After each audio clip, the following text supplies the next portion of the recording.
trabalho dignifica, é assim que nos explica o rifão que nunca falha. É ou não é que diz-te toda a verdade, é que só por dignidade no mundo ninguém trabalha.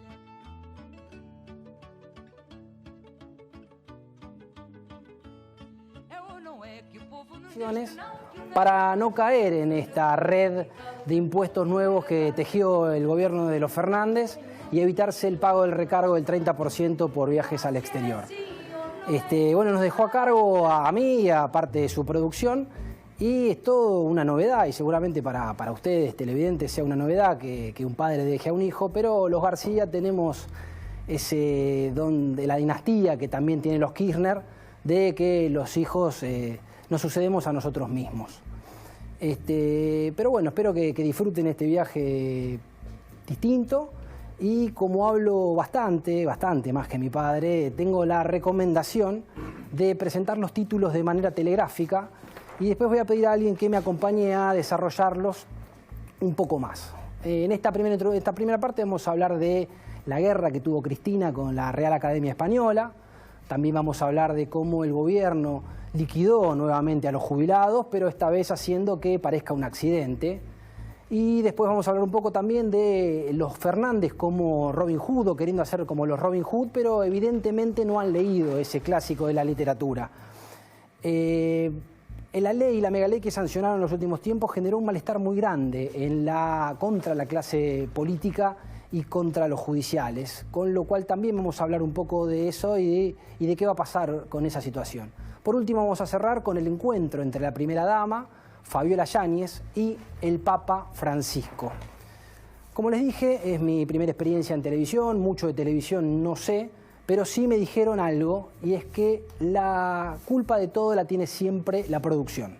Con lo cual voy a invitar a que me acompañe a el productor estrella de este programa y quizás tal vez uno de los mejores productores de la Argentina, Ariel Ferrentino, para que nos dé información sobre lo que vamos a hablar y también para echarle la culpa si algo sale mal durante el programa. Van a decir que te pagué para que digas, pero bueno, estamos bienvenido, hablando. Parece que tuviste un entierro, pero... Venimos de ahí, pero tenemos información más allá del entierro, porque todos saben que la noticia de la semana fue la aprobación de este paquete de leyes de emergencia, y tuvimos a Cristina debutando en el Senado. Debutando. ¿Como presidenta o como presidente? Bueno, ¿crees que veamos lo que le dijo al senador Mayans? Senador por Formosa, un hombre importantísimo en Formosa y hoy en el Senado, nada más y nada menos que el jefe de la bancada.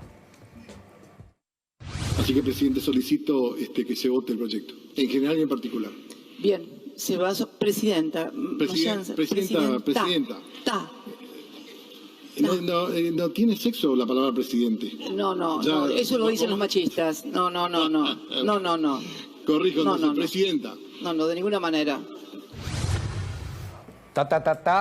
Pensamos que venía el gol, como decía un relator de fútbol. Bueno, exactamente, ahí se generó el gran debate acerca de si es presidenta, presidente. Se escribió mucho, se escribió algo muchísimo. Que es casi un capricho del lenguaje, que está muy de moda, ese de usar la letra A, la letra E, la letra O. No tuvimos mejor opción que consultarle a un especialista, alguien que cuando lo llamamos desde la producción le dijimos al profesor Jiménez, Esteban Jiménez, profesor, ¿podrás colaborar con nosotros? Me dijo, sí, con mucho gusto, porque fui profesor de uno de los García. Te pregunta vos si vos no eras, calculo que puede ser alguno de tus hermanos. Mi hermano no ha hecho una buena tarea, el profesor Jiménez. Le preguntamos a ver qué opina acerca del presidente, algo que es un tema de Estado. Exactamente, se transformó en un tema de Estado. La palabra presidenta existe en el diccionario desde el año 1803, o sea que no es un invento de Cristina. ¿Querés llamar a la presidente? No tenés ningún problema, te basás en la Constitución y además reconocés, la querés calentar, la querés irritar a ella. Decirle la presidente, no hay problema, pero por favor, no moleste, no rompa la paciencia a quienes queremos decirle la presidenta, que es tan correcto como la presidente. En resumen, ambas formas valen. La verdad es justo reconocer que tenía razón ella, aunque tampoco estaba mal lo de él. No, dice que de las dos formas es posible, ¿no? Lo curioso de este episodio es el reto público de Cristina a un senador de valía que tiene el Frente de Todos, una de las espadas más importantes que tiene el Frente de Todos en la Cámara, llamándolo machista y reprimiéndolo fuertemente. Yo pensé que le iba a decir machirulo. Lo que te hace pensar cómo serán los retos de Cristina en privado, ¿no? Bueno, recordemos, aquellos que investigaron cuando se aprobó la resolución 125, la de Julio Cobos, trascendió que fue un destrato terrible, digamos, el que le hizo al ex vicepresidente. Y si no, tenemos el caso de Oscar Parrilli, por supuesto. Oscar Parrilli, que ya conocemos las escuchas, de quién fue su secretario general de la presidencia. El titular de la AFI. En la inauguración de la AFI. Exactamente. ¿Cambiamos de tema? Cambiamos de tema y vamos a hablar ahora un poco de los jubilados y esta nueva afeitada que les pegaron a los jubilados, congelándole los haberes jubilatorios, quizás sea estrictamente necesaria la medida para que las cuentas fiscales empiecen a cerrar, quizás no de esta forma, por supuesto, pero quizás el gobierno está en una encrucijada para ofrecer a los acreedores este tipo de ajustes feroces sobre la clase pasiva, siendo que Alberto Fernández en la campaña anunció que iba a dejar de pagar los intereses de las LELIC para aumentarles un 20% a los jubilados como un acto estrictamente de justicia. Gran revuelo se armó ese día, ¿eh? Gran revuelo, por supuesto no se cumplió esa promesa de campaña y por supuesto una ley que lo que hace esta ley dice que no somos todos iguales ante la ley. Por supuesto, porque ¿qué pasa? Se terminó la igualdad ante la ley en Argentina. ¿Qué pasa con los que nunca aportaron y generalmente son los que están en la mínima, ¿no? En la categoría que hoy reciben un haber de 14.000 pesos sin contar los 2 plus de 5.000 de diciembre y enero. El bono que da el gobierno de los Fernández es a los que están en la mínima, básicamente, más allá de que algunos, según proporcionalmente, para un poco más, pero esa gente que está en la mínima, su mayoría es gente que no ha aportado al sistema jubilatorio, con lo cual seguimos recargando a los que siempre aportan y a los que han trabajado toda su vida y perjudicándolos, por supuesto, con este bendito cuestión de la solidaridad. Bueno, mientras tanto tenemos un Estado como si fuera Robin Hood, ¿no? ¿Cómo tenemos esta aplicación? Bueno, los Fernández en realidad se jactan de alguna especie de Robin Hood donde le roban o le sacan o le roban, depende como uno lo quiera ver, a los que más tienen para dárselo a los que menos tienen, pero evidentemente no han leído la historia del héroe mitológico Robin Hood o del héroe real Robin Hood, porque en realidad Robin Hood le robaba al Estado. El Estado era el depredador que se robaba la plata y Robin Hood se la sacaba al Estado para dársela a los pobres. Pareciera como que lo han contratado a Robin Hood en verdad. Bueno, hoy vamos a tener a uno de los principales invitados para hablar acerca del Estado, porque tenemos acá unas pequeñas placas, si querés, vemos lo que sucedió. Hablamos del gasto político. Exacto. Hacemos un repaso por las legislaturas, que hoy vamos a tener un invitado muy importante que ha seguido a fondo este tema, que es Roberto Kachanowski. Sí. La verdad, y le agradecemos que haya accedido a venir con nosotros. Por ejemplo, tenemos acá un listado de las legislaturas, podemos ponerlo a pleno también, las legislaturas de todo el país. Acá podemos encontrar, como es en el caso de Tucumán. Tucumán, la provincia más chica del país, es la que más gasta por legislador.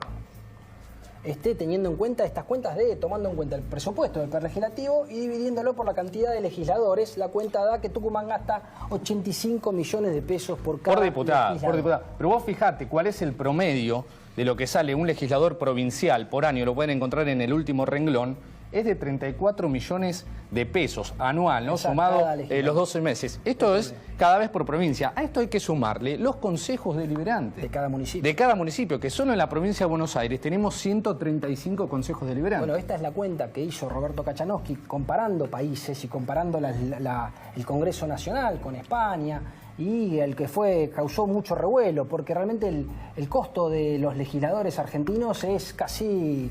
deberá ser uno de los más altos del mundo. Y para no dejar la capital federal afuera, por supuesto, en una época donde se pide emergencia, también hay otros gastos que podrían denominarse excéntricos, como lo ha presentado acá un amigo de la casa, que es Abdón, esta cuenta de Twitter tan reconocida. Por ejemplo, un gasto que se hizo en la Ciudad de Buenos Aires, podemos verlo a pleno durante el mes pasado. Una tarotista. Una tarotista. Locación de servicios, contrato, tenemos la placa 2, así se puede ver mejor.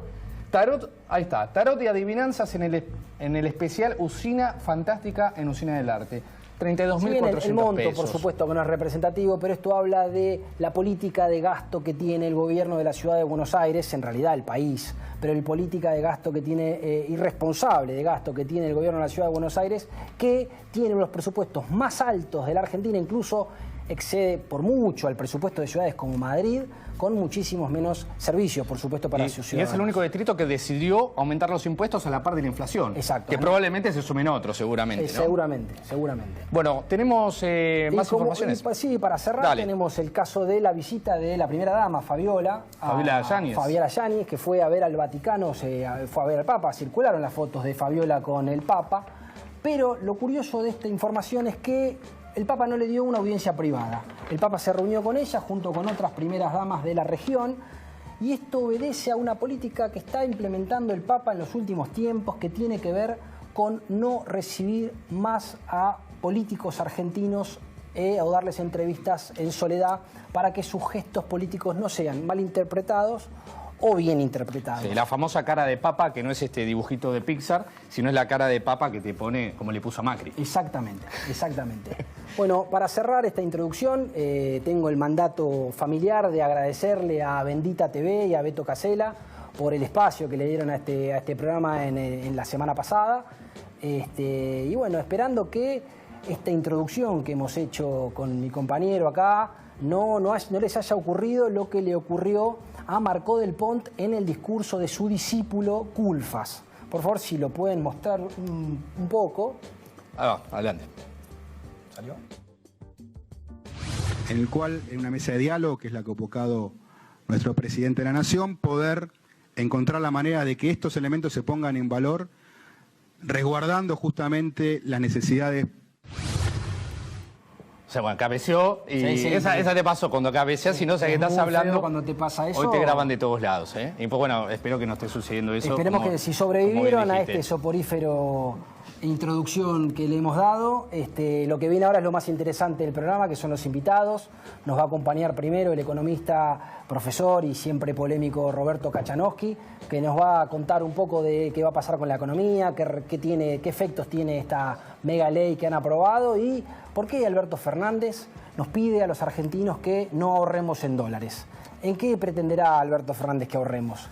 Después nos va a acompañar las periodistas Lourdes Marchese y Lucía Salinas, quienes escribieron un libro sobre los arrepentidos en Argentina, actuales y los pasados, desentrañando los por qué y por qué pasa esta situación en Argentina, donde es algo que está cuestionado, el desarrollo todavía no es del todo claro.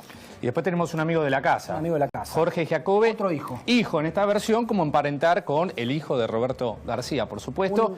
Una charla a fondo sobre el futuro político hacia el año 2020. Un gran programa. Muchas gracias por acompañarnos y nos vemos a la vuelta con Roberto Kachanowski. 2 minutos. Bueno, Roberto, buenas noches. ¿Cómo estás? Muchas gracias por acompañarnos en este programa tan atípico en el cual no nos acompaña Roberto. No, superado el viejo, sí, olvídate. Lo sacamos y ponémoslo. Sí. Que venga lo nuevo. Que vengan los millennials, que somos nosotros, no él que va. Roberto, te quería preguntar por esta cosa que habló Alberto Fernández de que los argentinos no tendríamos que ahorrar en dólares o nos invita a ahorrar en dólares. ¿Qué pretende que hagamos con la plata la gente que tiene la posibilidad de ahorrar dinero y que tiene esa facilidad? Mira, yo diría que es muy difícil que la gente ahorre en pesos en un país donde el peso no es moneda. Pues vos a ver, ¿qué es moneda? Tiene que servir como medio de intercambio y como reserva de valor. Reserva de valor quiere decir que no se derrite como una barra de hielo en el medio del desierto en pleno verano. De manera que yo diría, ahí tenés un primer problema. Yo te voy a mostrar algo que siempre muestro, para hacerlo más fácil, que la gente lo entienda bien. ¿Por qué no tenemos moneda? Desde 1935 que se creó el Banco Central hasta ahora, hasta el 2018 y se la cuenta, la inflación acumulada es esta, que vos tenés acá. ¿Sí? Se lee así, 257.710 billones % de inflación. ¿Sí? Sí. Esto no entra ni en tu cabeza ni en la mía. El Banco Central se creó para evitar eso. Se creó exactamente. Entonces, ¿qué es esto de 257.710 billones % de inflación acumulada en 83 años? Que destruye la moneda. Te recuerdo que en la Argentina estaba el peso moneda nacional, el peso de 1888, el peso argentino, el austral y este. O sea, son 5 signos monetarios. Uno de estos es igual a 10 billones, un 1 más 13 ceros atrás, 12 ceros, Sí. No, 13 ceros atrás, del peso moneda nacional. Entonces, con esos antecedentes, ¿cómo alguien puede decir ahorren en pesos? Y te lo redondeo así. Sí. Hoy en día, en el mundo, cualquier moneda que circula no está respaldada por oro como era antiguamente. ¿Qué respalda? El dólar que hay circulando, el euro, el yen, el franco suizo. Las instituciones jurídicas, políticas y económicas. ¿Vos creés que Estados Unidos no va a hacer pomada en la moneda como lo hicimos nosotros? Entonces, si el respaldo de las monedas, hoy es moneda confianza, moneda fiat, es la confianza que vos tengas en las instituciones jurídicas, políticas y económicas, la pregunta para Alberto Fernández sería, ¿usted considera, señor presidente, que la Argentina tiene una instituciones jurídicas, políticas y económicas que sean confiables? Claro. Porque si el respaldo va a ser la Iglesia política argentina, de los pesos. Y aparte es algo que ya se ha intentado hacer en el pasado y con los resultados catastróficos de siempre. ¿Por qué se insiste con este tipo de medidas como casi como un acto de fe? De que pedirle a la sociedad que no ahorre en la única moneda que se puede cubrir el valor. Se defiende el ahorro, la gente se defiende de la inflación. Lo que pasa es que los gobiernos lo que quieren es seguir cobrando el impuesto inflacionario. Entonces quieren que vos tengas pesos para cobrarte el impuesto inflacionario. Y la gente dice, no, yo ya no te pago más el impuesto inflacionario. Me refugio en propiedades, me refugio en dólares, me refugio en lo que sea. Pero el argentino eligió como moneda de reserva de valor para cuidar sus ahorros el dólar. Por eso también empiezan a aumentar todos los demás impuestos. Y con esta ley también están buscando recaudar más. Exactamente. Ellos dicen, bueno, a ver, ¿cuáles son los mecanismos de financiamiento? ¿Qué opciones tengo ante la situación fiscal? Una es bajar el gasto público. No quiero eso. Bueno, macanudo. ¿Con qué lo podés financiar? Uno es con impuestos. Otro es tomando deuda externa, otra es tomando deuda interna y otra es emitiendo moneda. Si emitir moneda tenés baja chance, porque te va rápido un proceso inflacionario agudo, el mercado financiero internacional hoy tiene las puertas cerradas, el mercado financiero argentino es mínimo, lo único que se les ocurrió fue aumentar impuestos. Y esos aumentos de impuestos, que son básicamente a bienes personales, impuestos al campo, y el impuesto a lo que se llamó turismo, que en realidad venía disfrazado con la palabra de turismo. A los que no lo votaron, básicamente. ¿Cómo? A los que no lo votaron. Claro, en realidad sí, no es al turismo. Claro. O vos comprás una computadora o comprás un libro por internet, y te lo... Creo que no sé si los libros quedaron afuera, pero muchas aplicaciones que se necesitan para producir, las compras y te cobran. ¿Sí? Entonces, lo que hicieron fue poner una mayor protección a la nacional. Entonces, te voy a dar un ejemplo. Después te voy a decir, bueno, mira, con el dólar turismo ahora vas a tener que viajar acá. Sí. Yo he veraneado muchos años, más de 20 años en Pinamar. Entonces vos vas a Pinamar, alquilás un departamento, tiene olor a cerrado. Sí. Vas a levantar la persiana, no funciona. Apretás el botón del baño, no funciona. Abriste la canilla, no sale el agua. Vas a la playa, te cobran una carpa como si fuese un departamento de 2 ambientes. Estás en la carpa, te morís de calor. Caminás a la orilla, se queman los pies del caliente que está. Sí. Llegás al agua, te vas a meter el agua para sacarte el calor y hay agua viva. Sí. Y eso te lo cobran una fortuna. Pediste rápido y te la cobran como si fuese caviar. Entonces, ¿qué hacen? Te fuerzan a la gente a que terminen en un mercado cautivo de turismo. Entonces le rompen la cabeza cuando van al turismo. ¿Sí? ¿Y te sorprendió que eso que decías de la emisión monetaria? ¿Te sorprendió que no buscaran financiarse con emisión como venían amenazando en la campaña y algunas líneas dentro de los asesores económicos de Fernández sostienen que la emisión no genera inflación? A ver, me sorprendió porque venía muy entusiasmado por ese lado. Ahora yo decía, ¿se van a comprar la piña del campeonato de hiper en meses? Y se ve que alguien le dijo, che, mirá, la cosa no da para esa fiesta que están prometiendo, lo dijiste en la campaña política, ahora no, busquemos otra cosa. Y en rigor lo que vas a hacer ahora con lo que hicieron fue, yo le saco plata a uno y se la doy a otro. Entonces, a ese que le saco 100 pesos va a poder comprar menos. Y al que se lo doy va a poder comprar 100 pesos más. El nivel de demanda es el mismo, no cambia. Lo que pasa es que vos estás atacando impositivamente a los que producen, como el sector agropecuario, y a los que ahorran, por ejemplo, que tiene una propiedad o un auto, te compras un bien que también te mueve la economía. Sí. Entonces, el nivel de demanda global no te cambia. Por lo que no ves una reactivación con estas medidas que se están haciendo, o algunos que pronostican un veranito o una época de sosiego momentánea, temporal. Yo no sé, a ver, matemáticamente no da. Vas a vender más fideos y vas a vender menos de otra cosa que compra la gente que paga los impuestos, ¿sí?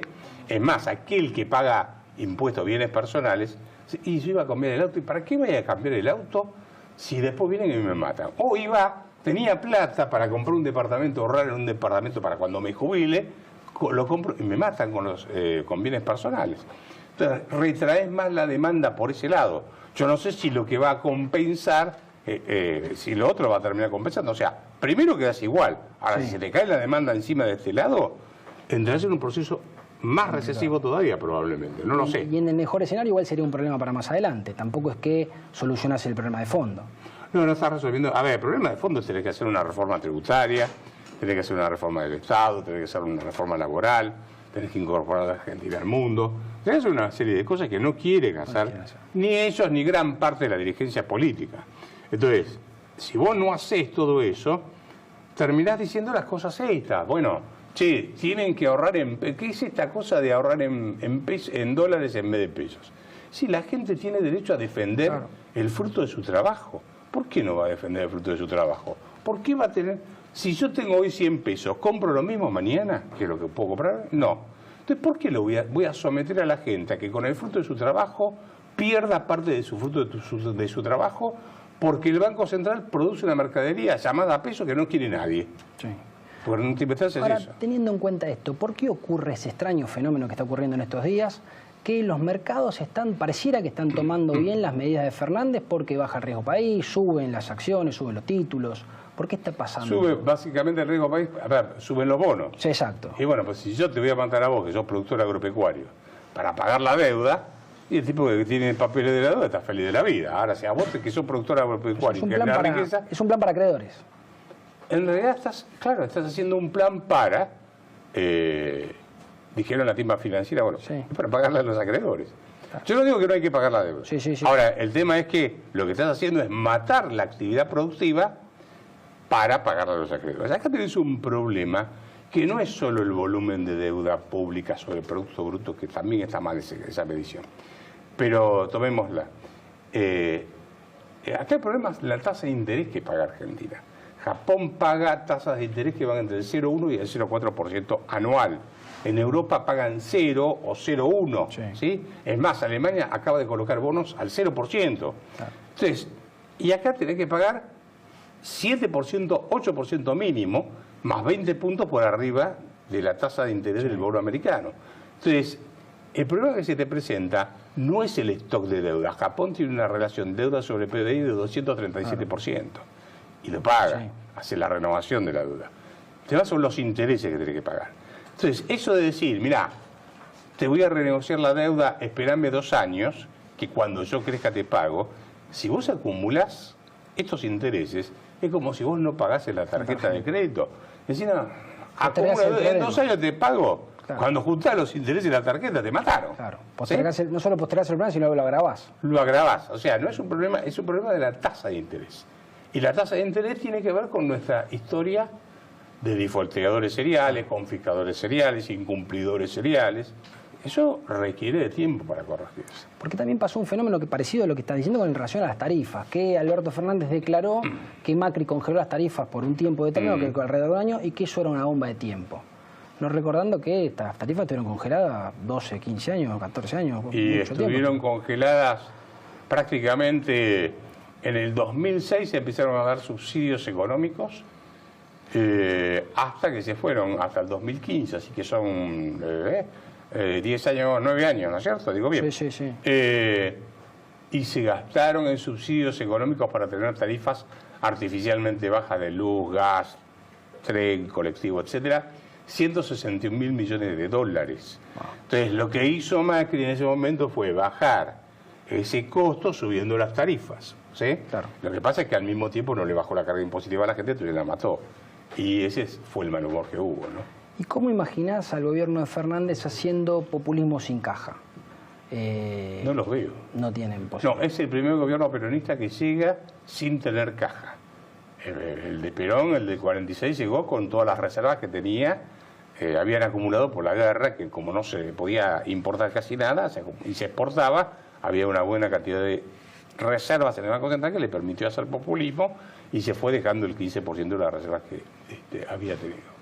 En el año 73, digo bien, justo en el año 72, 73 empieza a subir el precio de las commodities. En esa época Argentina exportaba trigo, carne y maíz.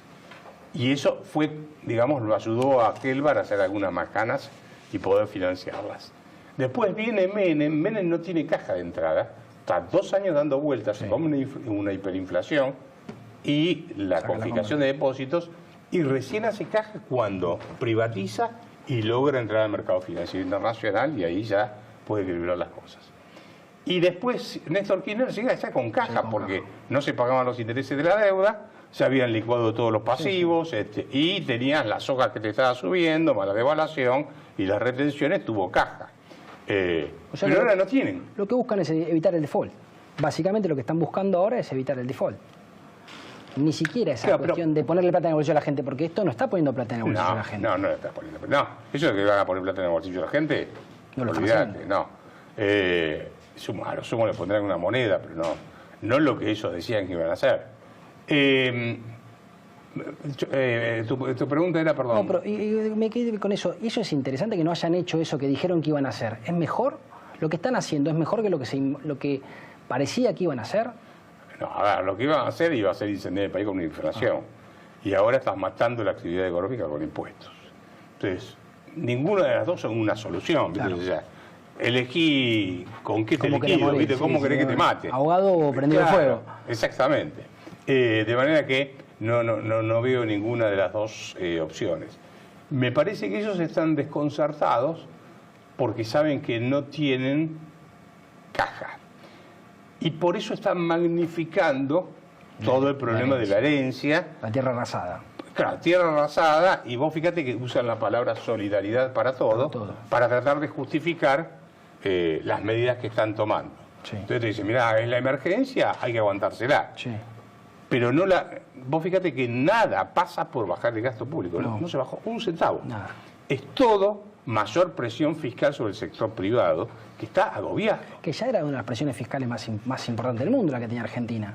Mira, de acuerdo a un trabajo del Banco Mundial, hay el primer país, sobre 190 países que calcularon, la que más impuestos cobra a las empresas, que calculó, ¿no? Es la isla de Comoros, que está frente a África, y después viene Argentina, que te cobra sobre las utilidades de una empresa el 106%. O sea, ganas 100 y te cobran 106. ¿Por qué? Porque como no ajustas los balances por inflación, te cobran de más. En fin, es un sistema esquizofrénico, ¿no es cierto? Entonces, ahora Argentina, ellos dicen, hay que esperar a crecer. Y yo te digo, bueno, Macanudo, para crecer necesitas inversiones, ¿estamos de acuerdo? Sí. Para tener inversiones tiene que entrar capitales. Sí. Con el cepo no te va a entrar nadie, porque nadie entra a la jaula para que lo encierren, le tiren la llave y después lo maltraten. Y no puede salir. Entonces, es imposible que crezcas con cepo. Pero esto es lo que me había olvidado comentarte. El tema de la deuda no resuelve el problema de la inversión necesariamente. Pues fíjate que Macri arregló el problema de la deuda y la lluvia de inversiones todavía la están esperando. Los Kirchner no arreglaron el problema de la deuda y tampoco tuvieron inversiones. Argentina hace décadas que no tiene inversiones. Porque la inversión tiene que ver con la seguridad jurídica, la estabilidad en las reglas de juego. Hay posibilidades de tener negocio. ¿Puedo hacer mi negocio? O va a ser imprevisible mi negocio porque vas a cambiar las reglas todo el tiempo. El principal problema de Argentina es ese, ¿no es cierto? Sí. Por eso querían hacer un régimen especial para Vaca Muerta, precisamente por esta situación. Una especie de lo que hizo Perón con la California, de un Estado dentro del Estado. Pero parece que ni así, porque lo que parece es que están levantando los equipos, porque no tienen precio, parece que Vaca Muerta... Yo estuve ahora 3 meses atrás en Neuquén y estaban frenando bastantes cosas. Porque la pregunta es, bueno, yo te blindo, ¿vas a cumplir? Claro. Pues te pongo que voy a hacer, no sé, la legislación laboral, los impuestos, lo que vos quieras. Ahora, ¿es Argentina cumplidora de sus contratos? No. ¿O es una incumplidora? Vos sos abogado, ¿no? Sí, sí. Bueno, la importancia, hay que tener muy en claro que la economía no es un compartimento estanco del sistema jurídico que impera en un país. Porque lo más importante que hay en un sistema económico es que vos puedas limitar el poder del monarca, Claro. en este caso del Estado. Sí. Tiene que haber un límite a la carga tributaria, a las arbitrariedades que se puedan cometer. Cuando Argentina rompe el orden jurídico que establecía la Constitución de 1853, que era muy sabia porque sabía para dónde iba, quería atraer inversiones, y empieza con estas políticas redistributivas, rompe los derechos de propiedad y va violando sistemáticamente. Entonces vos tenés un sistema jurídico que es de acuerdo a lo que le conviene al que está en el poder. Es impensable, por ejemplo, en un sistema como la Constitución de 1853-60, los poderes absolutos. La Constitución, en el artículo 29, es muy claro. Que eso fue hecho justamente por Rosas, ¿no? Sí, en su momento. sí. ¿Y por qué esa esquizofrenia que tiene la clase dirigente de entender que para que se desarrolle determinado sector tiene que darle un marco de estabilidad jurídica como lo quiere hacer en Vaca Muerta y no lo hacen para el resto del país o no lo piensan como una posibilidad para el resto del país? Pues yo creo que se paran en un pedestal. A ver, porque ahora todos están esperando que Vaca Muerta sea lo que nos va a salvar. Sí, o sea, nunca estamos pensando en cómo construir las instituciones para que todos se puedan salvar creciendo. Sí. A ver, che, una cosecha nos salva, fantástico. La soja nos salvó en su momento. Bueno, ahora que tenemos Vaca Muerta. Están todos apostando ahí.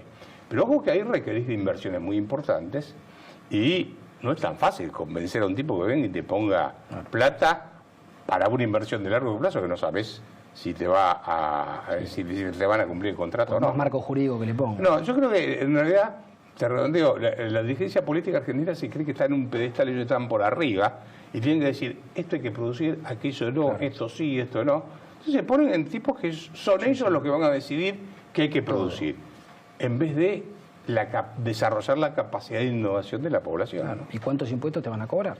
¿Cuántos impuestos te van a cobrar? ¿Y cuánto es una ganancia razonable? Porque usan mucho la palabra razonable, que es, ¿cuál es la palabra? ¿Cuál es la ganancia razonable para ellos? A ver, vamos, muy buen punto. ¿Qué es una ganancia razonable? Porque es lo mismo una ganancia razonable. Razonable primero no existe, sí, ¿no? Pero ¿qué es lo razonable acá o en Holanda? Claro. Vamos a ponerlo de esta forma, ¿sí? O sea, yo hago una inversión en Holanda y sé cuáles son las reglas de juego. Hay estabilidad, por lo tanto la tasa de rentabilidad que le pido es menor porque el riesgo país de invertir ahí, que me violen las normas, es muy bajo. Sí. Entonces la tasa de rentabilidad que le pido a la inversión es más baja. Vengo a la Argentina y digo, mirá, acá están todos locos, cada 10 años confiscan depósitos, devalúan, hacen cualquier cosa, etc. Entonces, mirá, vamos a hacer una cosa, a antes de que se vuelva loco, le pido una tasa de rentabilidad gigantesca y ahí ya entras en niveles donde prácticamente no hay inversión. Sí, sí, claro, perfecto. Bueno, y de ahí que surge la pobreza. Claro, porque no hay inversiones. Porque la pobreza es consecuencia, no solo de un problema económico, es consecuencia de ausencia en las reglas de juego, ausencia de un marco jurídico que le dé certeza a la gente sobre cómo se tiene que mover, ¿no? Perfecto. Te hago la última y que tiene que ver con la cantidad de economistas que andan girando alrededor de Alberto Fernández, que por supuesto que deben tener un pensamiento muy diferente al tuyo, pero que tampoco parecieran tener un pensamiento uniforme entre ellos. ¿Eso lo ves como un problema? Porque pareciera que Nielsen no es lo mismo que Culfas, Marco del Pont, Guzmán incluso parece ser de una visión diferente de la economía a la de estos personajes que tiene también Alberto Fernández alrededor. ¿Lo ves como un problema o crees que eso lo van a convivir en sana armonía? Mira, yo lo que veo es una coalición, alguien me dijo que es más una cohabitación esto, política. Si vos no tenés una cabeza política que coincida en las ideas del rumbo, por más que tengas a un tipo o a todos alineados desde el punto de vista económico, cuando vos, no es lo mismo Victoria Donda, el pensamiento de ella, que el de, qué sé yo, no sé, el de Alberto Fernández, o el de Pino Solana, que ahora se va a la UNESCO, una cosa por el estilo, el de Cristina Kirchner. Eso es algo heterogéneo, absolutamente heterogéneo. Entonces, si vos tenés una coalición política, ideológicamente heterogénea, no tenés rumbo económico por definición. Y aparte todavía no empezó a llover y todos no empezaron a correr para dónde guarecerse. Exactamente. Bueno, Roberto, te agradezco muchísimo la presencia. Te damos un reloj de buenísimo, regalo de para la marcarme casa, la hora, el para tiempo. las fiestas. Muchísimas gracias. Te dejamos un reloj también, ya está el reloj. El reloj está. El libro de La Cabrera, que mira vos, que es una casa de carne. exquisita, Bueno. se come muy bien. Y el vino de la casa, sí, tenemos de todo. ¿Ves que vos sos más piola que tu viejo? No tenemos el angelito, se lo llevó todos. No, déjalo con pero, los angelitos sí, de por allá. eso, esto es más interesante. Esto es más interesante. Y el vino de los Haroldos que nos acompaña también. Lo voy a tomar mañana en honor a tu papá, que está por ahí, no sé, descansando. Sí, está ahorrándose el 30% del impuesto. Bueno, en el próximo bloque nos van a acompañar las periodistas Lucía Salinas y Lourdes Marchese para hablar del libro de los arrepentidos y las causas judiciales que tienen inquieto a parte de la política y que, bueno, algunos están libres y otros están presos. Acompáñenos en un rato.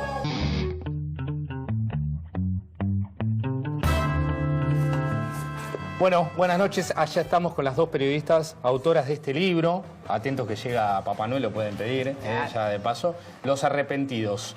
Lourdes Marchese, que es colega, compañera de la casa, columnista en La Lupa, y Lucía Salinas, periodista en Clarín, ya reconocida, con este libro, Los Arrepentidos. Así que, bienvenidas, chicas. Gracias por la ¿Cómo invitación. están? Bueno, gracias. A Lourdes, que nos vemos acá en los pasillos, Sí. y me dice, mira, ahora dónde te veo. Bueno, es así.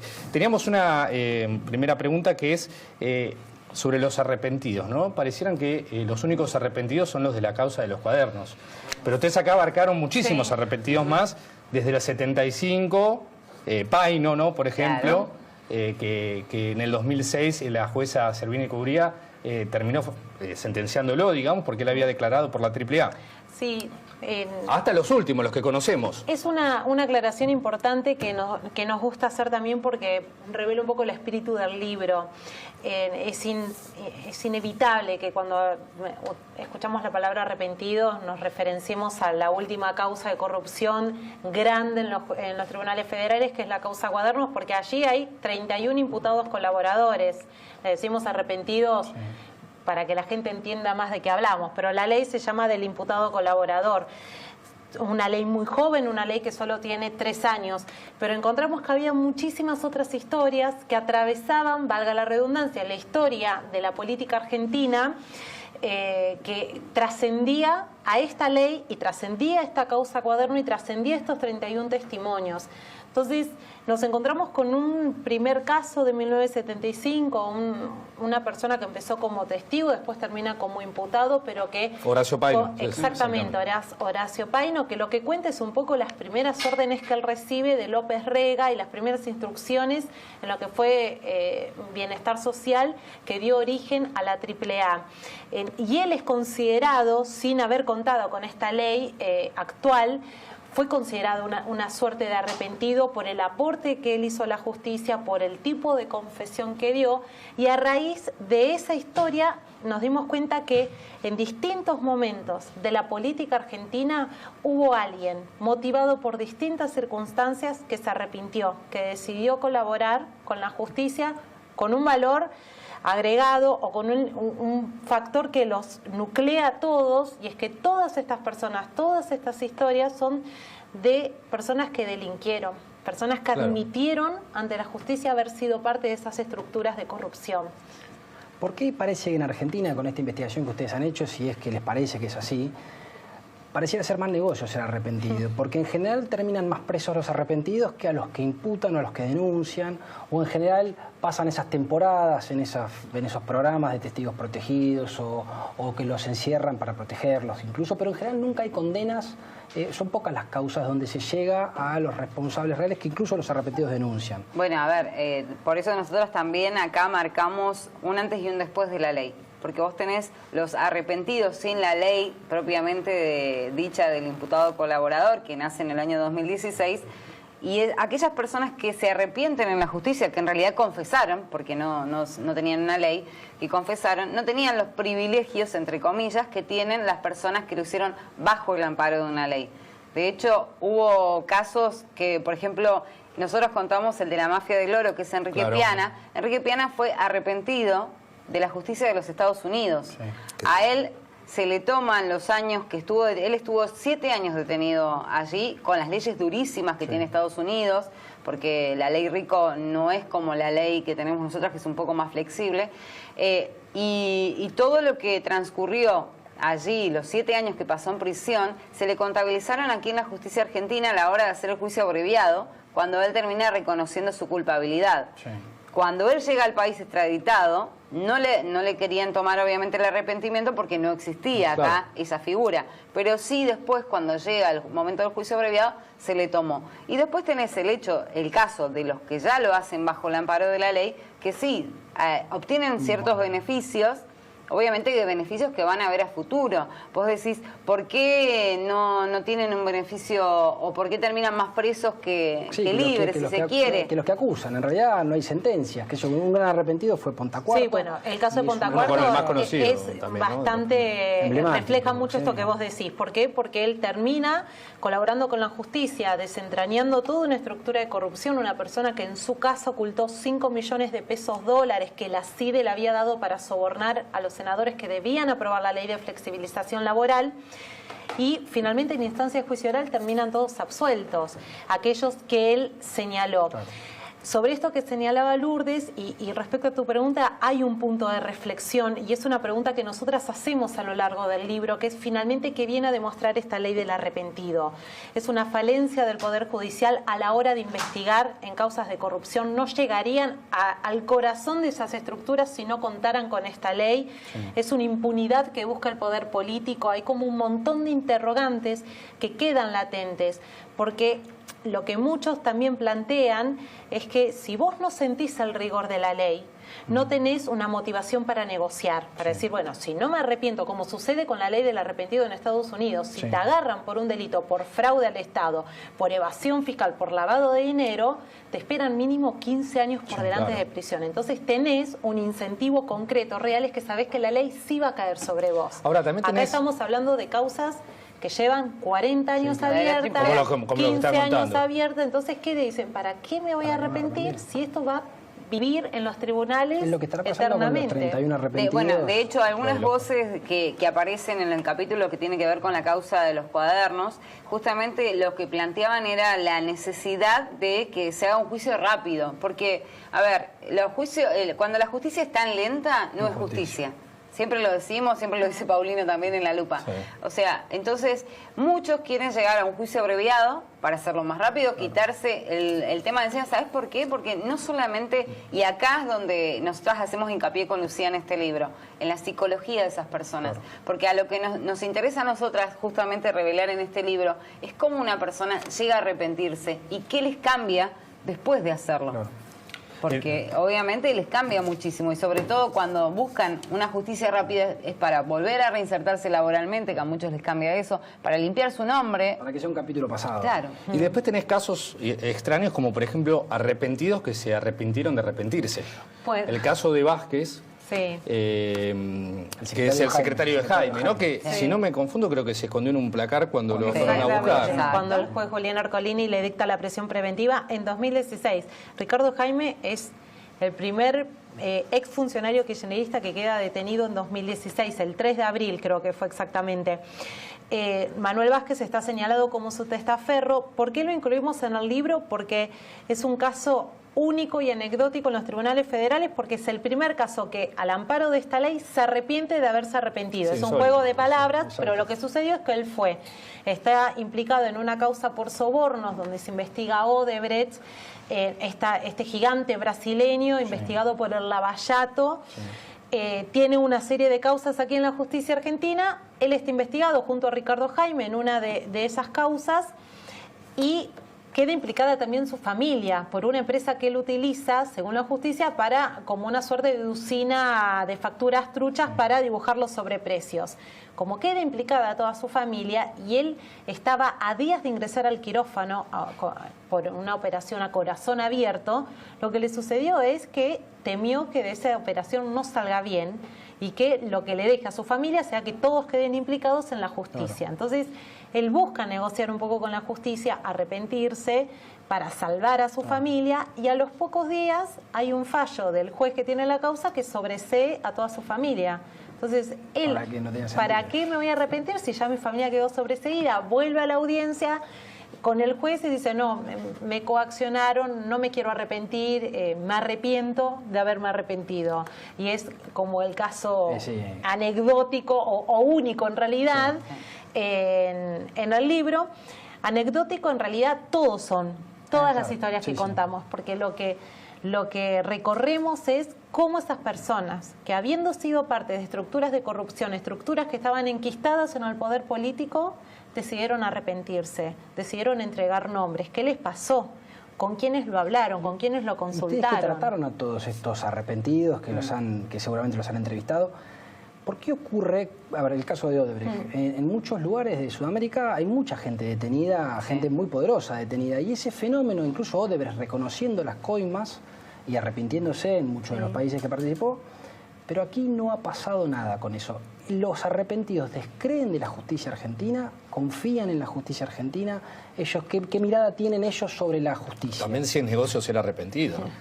Bueno, a ver, lo que pasa es que también tuvieron un cambio en el medio, porque la mayoría lo hicieron bajo el gobierno del expresidente Mauricio Macri. Hoy en las elecciones terminó ganando Alberto Fernández, que es justamente integra una asociación política con la persona que ellos, muchos, terminaron hablando y comprometiendo en la justicia a exfuncionarios del gobierno de Cristina Fernández de Kirchner, hoy vicepresidenta de Alberto Fernández. Perdón, ¿el programa de protección de testigos sigue dependiendo del Poder Ejecutivo? Sigue dependiendo del Ministerio de Justicia.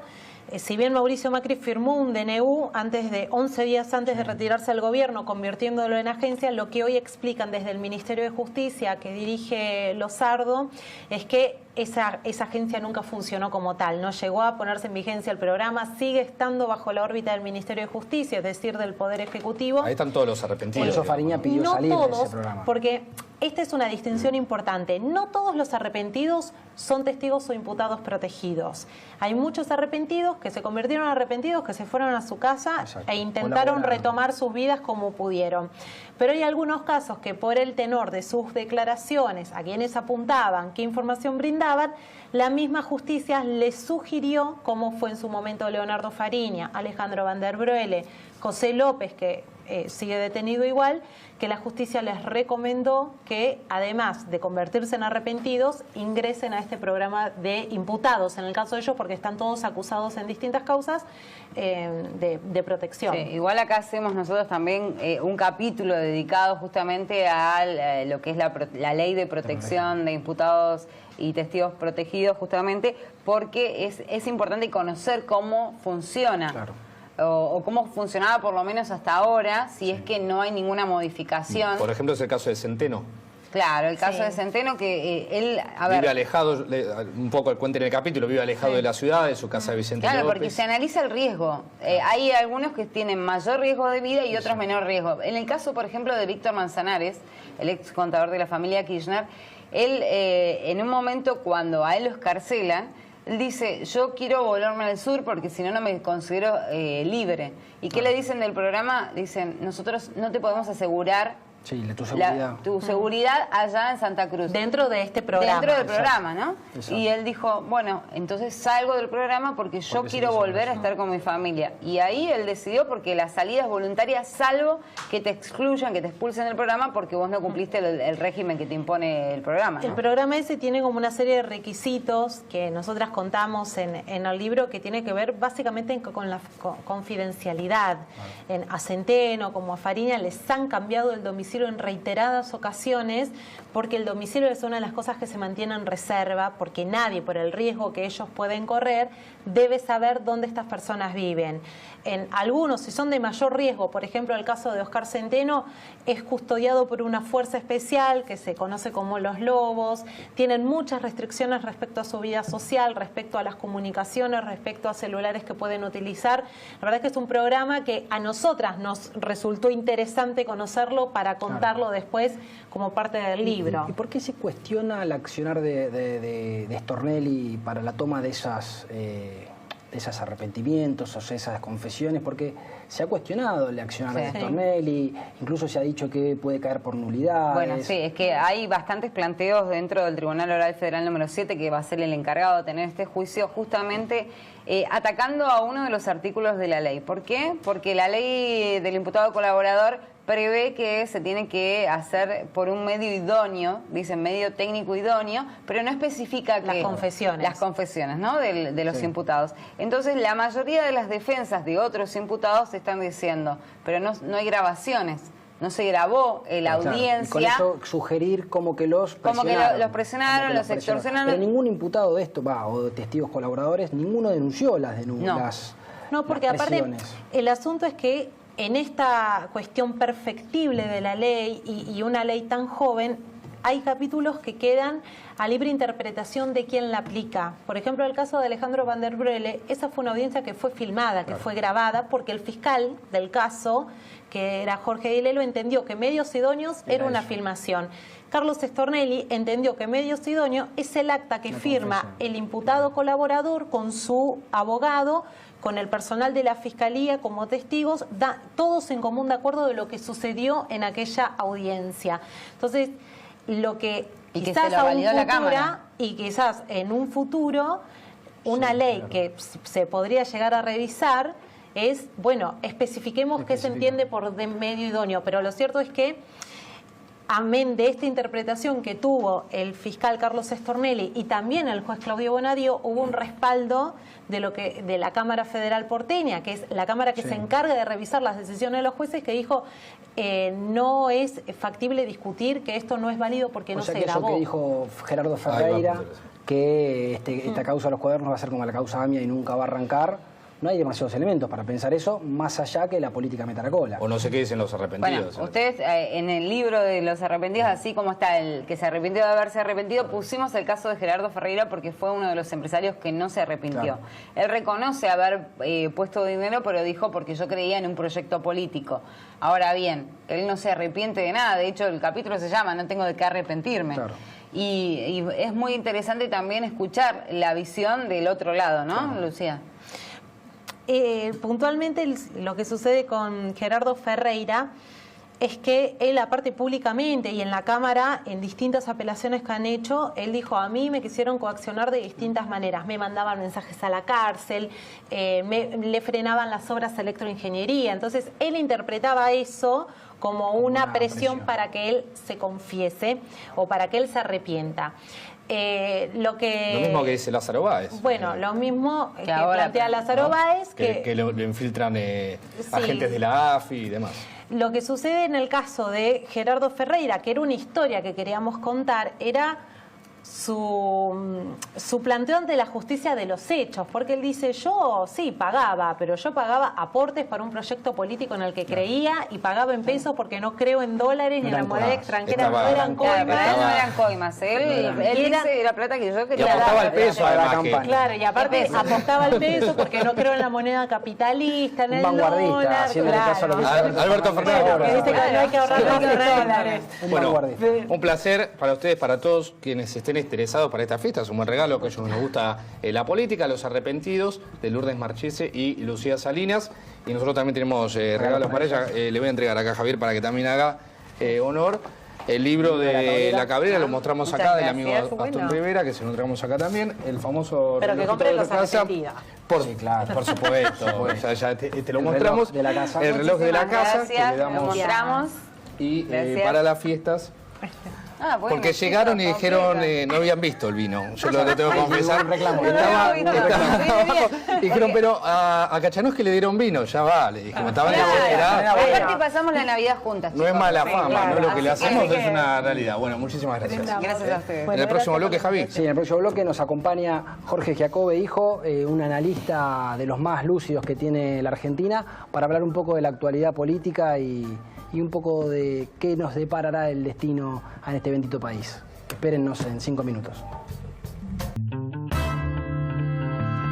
Bueno, bienvenidos nuevamente al último bloque del programa La Mirada de Roberto García, sin Roberto García, y lo tenemos a Jorge Giacobbe, para un analista político de los más lúcidos de Argentina, como dijimos antes. Y te quería preguntar, Jorge, para vos, la alianza que primero va a empezar a resquebrajarse, ¿es la alianza del PRO con el radicalismo o la alianza del peronismo con el kirchnerismo? Mira, me parece que no tiene mucho sentido ver cuál se puede resquebrajar primero. Me parece que las dos se pueden resquebrajar y pueden tener que ver una con la otra. Yo digo lo siguiente, si la alianza entre el peronismo y el kirchnerismo se empieza a quebrar, eso es un conflicto que puede asumir como diferentes tamaños, puede ser vivido en términos de tensión, en términos de guerra o de guerra nuclear. Me parece que va a tener que ver con cuáles son las condiciones objetivas del país. Si a Alberto le va bien, por razones que desconocemos, pero le va bien, entonces el kirchnerismo va a querer colgarse los galardones de que le va bien, entonces se le puede enjabonar la escalera. Si le va mal, entonces el kirchnerismo va a hacer la misma disidencia interna que Carrió hizo con su propia alianza. Ahora, no va a ser Carrió, va a ser Cristina. Claro. Si Cristina hace esa alianza, esa disidencia interna, si se pone en pie de queja de Alberto, nos traicionaste el proyecto nacional y popular, mirá lo que estás haciendo, sos un liberal, entonces me parece que va a haber que comprar pochoclo y una gaseosa grande porque va a estar muy divertido. Ese va bien. Ahora, espera, para sí, dale, cerrar. Si eso se quiebra, ¿dónde va a ir Alberto a buscar las manos que necesita para protegerse, para ir a esa guerra? La va a ir a buscar afuera. Al 40%. Exactamente. Y entonces eso se va a quebrar también. Claro. Hoy Argentina es un boliche donde vos entrás y en la pista hay dos parejas, dos personas bailando por un lado, dos personas bailando por el otro. ¿Ok? Sí. Lo que vos no sabés es si esto es un boliche común o un boliche swinger. Claro. Se pueden ir como están, se pueden ir cruzados o se pueden ir tres por un lado y uno por el otro. Claro. Claro. No, te decía, ese va bien, que vos decís, si a Alberto le va bien. ¿Cuándo se va a empezar a ver? Algunos tienen como fecha abril, mayo, que es una fecha importante para la negociación de la deuda. ¿Esa puede ser una fecha, un quiebre, digamos, para el oficialismo? Yo creo que ahí tenemos que disociar las condiciones objetivas de la economía de lo que sucede con la opinión pública, porque a veces cuando se la analiza se confunde. Porque cuando hablamos de luna de miel, hablamos de opinión pública, digamos, no de las condiciones de la economía. Yo creo que las condiciones de la economía van a ser tristes todo el gobierno, digamos. Me parece que el albertismo lo sabe mejor que lo que lo sabe el kirchnerismo, claro, por supuesto. De modo tal que siempre va a ser un plan de administrar dolor, de ver a quién se lo administrás, a quién le sacás, a quién le ponés, pero en definitiva la solución no existe. El primer plan económico es para tratar de pasar los primeros 3 meses.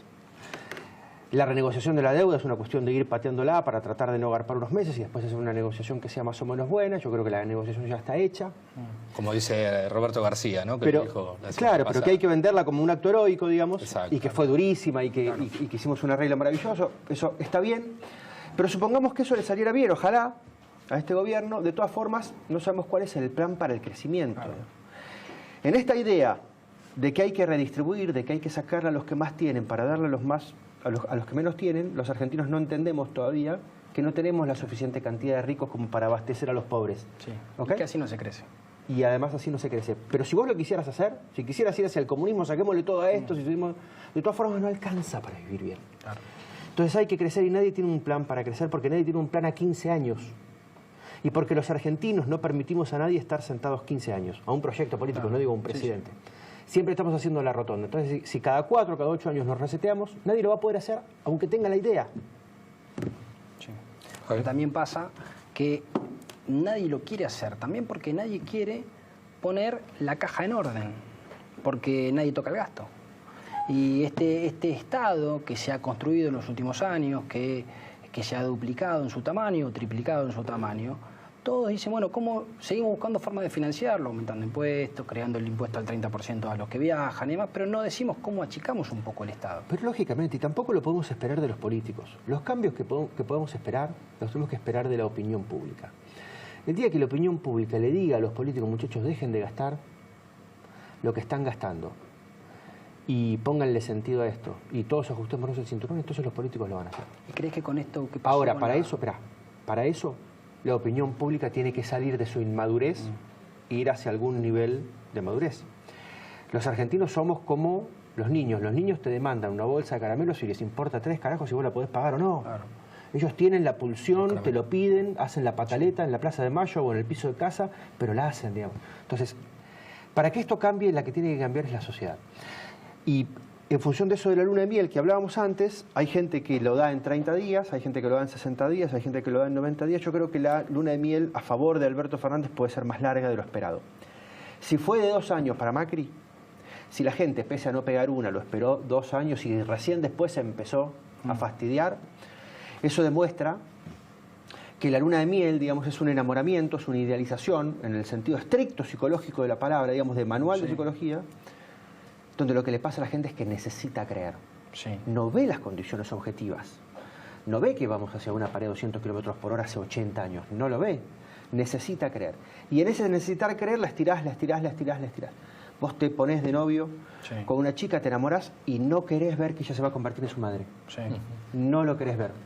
Y lo pateás. Lo pateás por lo menos 6 meses, 1 año, hasta que un día te la pusiste de frente. Vos recién nombrabas a Macri y te consulto si a Macri se retira o lo retiran. Yo creo que lo retira la opinión pública. O por lo menos le ha propiciado un castigo que es muy grande. De todas formas... O sea que no ves Macri como líder opositor. Yo creo que puede haber un Macri como líder opositor que no necesariamente es el próximo candidato. Para las presidenciales, no sé si para las legislativas, para las presidenciales. Yo creo que tienen un problema más grande que la cabeza, que es qué pasa con el grupo que tiene que conservar ese 41% que sacó, que es 40% del mercado. Si nosotros 3 fuéramos una empresa y sabemos que tenemos el 40% del mercado, aunque otro tenga el 48%, tenemos la obligación de tener un buen producto en la góndola. Claro. No podemos ser tan caprichosos de decir que si perdimos, entonces nos disolvemos porque nos agarra una pataleta y nos tiramos en el piso a llorar. Bueno, este es el desafío que tiene Cambiemos. A ver si estos muchachos que nunca perdieron una elección, ahora pueden transitar el duelo de perder una elección y reconvertirlo en algo positivo. Los peronistas saben de perder elecciones, los kirchneristas también saben de perder elecciones, los de la UCR también saben de perder elecciones, los del PRO no. Son como el muchacho rubio que siempre entra al boliche y se lleva la mejor mina. Un día entra al boliche, no se lleva nada y se va a la casa y vos no sabes si se va a suicidar o si va a prender. Pero vos no pensás que en esto Cambiemos no era una alianza electoral y tenía sentido y razón de ser en términos de una maquinaria que ganara elecciones, y en cuanto las elecciones se pierden, empieza a empezar a perder sentido, o por lo menos ese es el discurso de algunos radicales. A ver, nosotros nos juntamos con esto, que me da urticaria, me da escozor, pero me hacen ganar elecciones. Ahora, si encima me hacen perder, yo me empiezo a correr. Está bien, pero los radicales siempre piden la vicepresidencia, y lo que están esperando son 2 fotocopiadores en una universidad. Es decir, la distancia entre lo que piden y lo que desean y lo que realmente quieren en la negociación es muy amplia. Así que hay que dejar de hacerle caso a lo que dicen. ¿Okay? Si los radicales se van de esa alianza, yo te pregunto, ¿a dónde van? Bueno, ellos venden el territorio, ¿no? Las intendencias y crean el territorio. No, eso está bien, pero eso sigue funcionando porque sus intendentes no ganan por ser radicales, ganan por ser buenos gestores. Y por ser tipos honestos en muchos lugares del interior. Si los radicales rompen, ¿qué van a consolidar? ¿Su 2,8%? No jodamos. No tienen figuras convocantes, pero... Muy bien, y tienen, de vuelta, insisto, se pueden poner infantiles y tirar de la cuerda hasta romper el juguete, o pueden entender que hay un 40% de la población, que a veces puede asumir hasta 50%, que no quiere de ninguna manera votar peronismo, que no quiere populismo, que no quiere kirchnerismo. ¿Lo van a cuidar o lo van a romper en pedacitos? ¿O van a hacer lo mismo que la izquierda? Que tiene 16 facciones y todas tienen una pelea de 120 años. Es un problema de madurez, no es un problema ideológico ni político. ¿Cómo ves esta delegación que quiso hacer Alberto Fernández de las facultades del Congreso, ¿no? En verdad, tomarse ciertas facultades del Congreso con este paquete de ley de emergencias, porque el voto de la gente fue como muy interesante, lo partió, vos lo decís, en 41, 48, digamos, como para que esté bastante repartido. Y esta vez lo partió en 2 partes, pero en las legislativas... Pero, perdón, Alberto Fernández como que quiso tomar el control de ese 41%, si lo ves de esta forma, te pregunto, ¿no? De la oposición. Como que la gente votó por dividir el poder y Fernández lo está queriendo concentrar. Sí, bueno, pero eso siempre es la tendencia hacia el presidencialismo. Y una parte muy grande de los argentinos también somos tan infantiles que cuando entramos en crisis necesitamos un papá que venga y que sea fuerte y que sea dominante y que tenga un anillo para dominarnos a todos, digamos, y que entonces golpee la mesa y que pegue un grito, digamos. Que es lo que le criticaban a Macri por no hacerlo, ¿no? Exactamente. Le pedían hasta cadena nacional. Exactamente. Y a veces asimilamos hacer política a hacer eso, digamos, ¿no? Es decir, a dominar a todos. Esto es bastante particular del peronismo, es absolutamente dominante en la estructura psíquica del kirchnerismo también, digamos. Ir hacia el dominio de todo lo político. Me parece que Alberto, en esa intentona, está empezando a intentar juntar las primeras armas para lo que va a ser el conflicto contra el kirchnerismo, digamos. Que él lo sabe, ¿no? Que él lo sabe. No. Fíjate que hay algo muy interesante. Sí. El gabinete lo repartieron todo, menos lo que tiene que ver con la economía. Sí. Con la economía el kirchnerismo se lo dejó a Alberto como diciendo... Sí, llévatelo vos. Negro, este lío es tuyo. Alguna gente lee que le dejaron todo el poder. Yo creo que le dejaron todo el problema, ¿no? Incluso se hablaba antes de que eso era determinante de quién se iba a llevar la ola por delante. Si a los albertistas o a los cristinistas. Que la primera línea que pusieran era la ola que venía, que era medianamente inevitable. Totalmente. Y que eso iba a depender mucho de la estructura de poder posterior y que se hablaba después en marzo, abril o en esta época. A mí me quedó picando una cosa que hablabas de la luna de miel, que la ves como más extensa que la que fue a Macri. No, que puede ser tan extensa como la de Macri, que puede ser más extensa de aquellos que dicen la luna de miel va a ser 3 meses. Pero ¿no crees que en el caso de Macri había una cuestión de fe y una cuestión de creer y una cuestión de necesidad de creer? Y también era un temor a lo que había pasado y que eso no volviera. Totalmente. Y que a Macri y ahora pareciera como que eso no es un temor tan grande. A Macri lo sostuvo esto que bien vos decís, fe, que no tiene nada que ver con el saber. Claro. Gente creyendo que aquello podía salir bien. ¿Y quiénes creyeron? Creyeron primero el porcentaje que lo votó en la general, aquel 36%, que era muy duro, digamos que era como muy ferviente creyente, y después se sumó también aquel porcentaje de gente que lo votó hasta la segunda vuelta. Es decir, el 50% de la gente arrancó diciendo, che, en una de esas esto puede funcionar bien. Claro. Y me parece que con Alberto está sucediendo lo mismo y pasó lo mismo con todos. Nosotros le pedimos en las encuestas a los encuestados que nos describan a los políticos en una palabra. Y le damos un espacio en blanco, sin opciones. Un espacio en blanco. Y vos escribís lo que querés ahí, después recopilamos todas las respuestas. Vos sabés que Alberto Fernández, cuando le pedíamos a la gente que lo describa en una palabra, antes de las PASO, la palabra que predominaba era panqueque. Y después de las PASO, se convirtió en esperanza. Claro. Wow, ahí no hay gente sabiendo que esto va a funcionar bien. Ahí hay gente creyendo, confiando, o necesitando creer que puede funcionar bien, y eso es fe. Macri, cuando arrancó su gobierno, era esperanza, también, definiéndolo en una palabra, y terminó siendo inútil tras 4 años. Y Cristina lo mismo, con lo cual, si todos los presidentes arrancan siendo esperanza, es porque la característica no está en el objeto, sino que está en el que mira.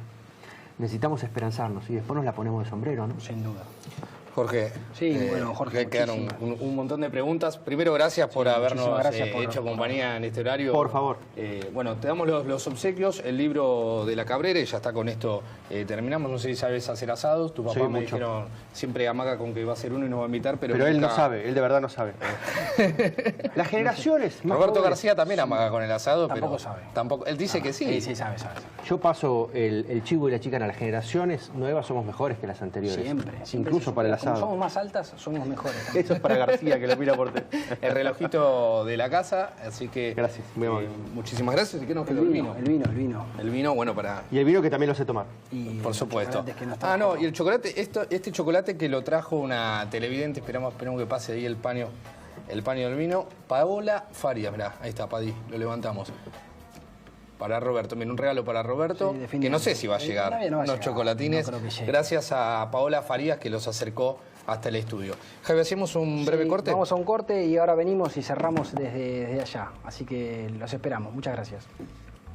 Para cerrar, un dato que me acaba de pasar desde el exterior, desde donde está recluido Roberto, me pasó el dato de que, digamos que el gobierno acaba de vetar, o en la tarde de hoy vetó un artículo de la megaley, lo cual implica una propia contradicción porque se está vetando a sí mismo, porque es una ley que ellos mismos enviaron y habla del nivel de improvisación quizás que está, o de apuro que está teniendo el gobierno por sacar y tratar de conducir los destinos del país.